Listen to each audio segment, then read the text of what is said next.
Kukatpally BRS అభ్యర్థి Madhavaram Krishnarao KPHB కాలనీలో విఘ్నేశ్వర ఆలయంలో నామినేషన్ దాఖలు చేశారు. కుక్కట్పల్లి ఆంజనేయ స్వామి ఆలయంలో పూజలు నిర్వహించారు. తన మాతృమూర్తి ఆశీస్సులను తీసుకొని నామినేషన్ దాఖలు చేశారు. కుక్కట్పల్లిని అన్ని విధాలుగా అభివృద్ధి చేశామని చెప్పారు. ఎన్నికల్లో గెలుపొందాక 200 కోట్ల నిధులను తీసుకువచ్చి అభివృద్ధి చేయనున్నట్లుగా తెలిపారు.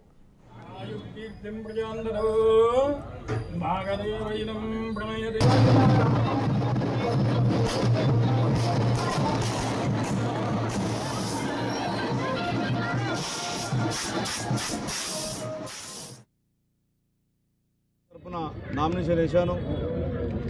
ఇప్పటికే ప్రజలకు తెలంగాణ రాష్ట్రం వచ్చిన తర్వాత రాష్ట్ర ముఖ్యమంత్రి కేసీఆర్ నాయకత్వంలో తెలంగాణలో డెవలప్మెంట్ అయినటువంటిది కూడా ప్రజలందరూ తెలుసు.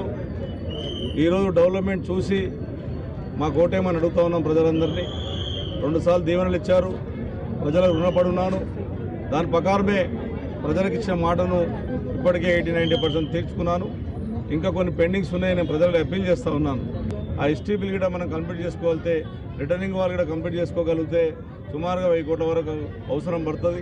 కాబట్టి మా ముఖ్యమంత్రి కేసీఆర్ ఇప్పటికే 1000 కోట్ల రూపాయలు మా కుక్కట్పల్లి కాన్స్టిట్యున్సీకి నిధుల ద్వారా, బ్రిడ్జుల ద్వారా, వాటర్ లైన్లు కానీ, కేసీఆర్ కిట్టే కానీ, అదేవిధంగా కళ్యాణ్ లక్ష్మే కానీ, షాద్ ముబారకే కానీ, 44,000 మందికి పింఛన్లే కానీ, 72,000 మందికి వైట్ రేషన్